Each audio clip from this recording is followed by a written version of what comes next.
নমস্কাৰ সকলোকে অনুৰণ টেকৰ অন্য এটা ভিডিঅ'লৈ স্বাগতম জনাইছোঁ আৰু আজিৰ ভিডিঅ'টোৰ মাধ্যমেৰে আপোনালোকক জনাবলৈ গৈ আছোঁ যে যিসকলে নেকি প্ৰধানমন্ত্ৰীৰ আৱাস যোজনাৰ গ্ৰামীণৰ নামত ঘৰ পাইছে সেইসকলে আপোনালোকৰ ঘৰৰ টকা কিমান হয় আপোনালোকৰ বেংকৰ একাউণ্টত গোটেই মিলি ঘৰৰ টকা কিমান সোমাব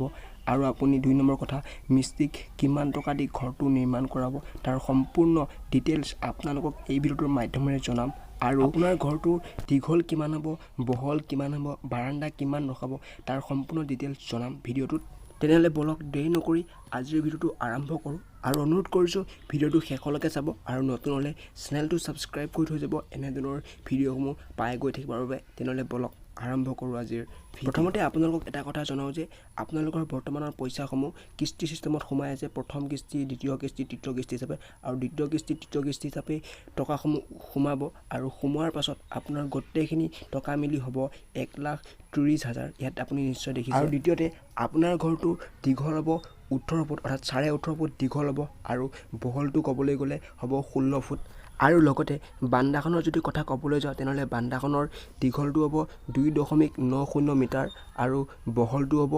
1.50 মিটাৰ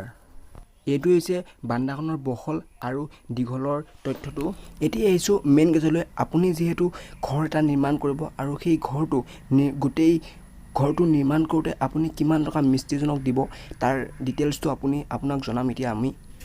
এই পিডিএফখনলৈ আপুনি লক্ষ্য কৰক আৰু ইয়াত লিখিছে মাছন নতুবা কাৰ্পেণ্টাৰ 21 নংছ পাৰ্চন ডে ইয়াত দেখিছে আপোনাক 6,300 টকা আৰু স্কিল লেবাৰত লিখিছে যে পাৰ্চন ডে 10,608 টকা লিখিছে আৰু লগতে আনস্কিল লেবাৰ অৰ্থাৎ পাৰ্চন ডে ইয়াত লিখিছে 9,100 টকা আৰু এনেদৰে আপুনি গোটেই মিলি ঘৰটোত খৰচ কৰিব লাগিব 26,008 টকা তো বন্ধু বান্ধৱীসকল তেনেহ'লে আজিৰ ভিডিঅ'টো ইমানেই আছিলে যদি ভিডিঅ'টো চাই কিবা এটা উপকৃত হ'ব পাৰিছে তেনেহ'লে প্লিজ চেনেলটো ছাবস্ক্ৰাইব কৰিব আৰু ভিডিঅ'টো যদি চাই ভাল পাইছে তেনেহ'লে ভিডিঅ'টো এটা লাইক কৰিব তেনেহ'লে আজিৰ ভিডিঅ'টো ইমানেই আছিলে ধন্যবাদ জয় আই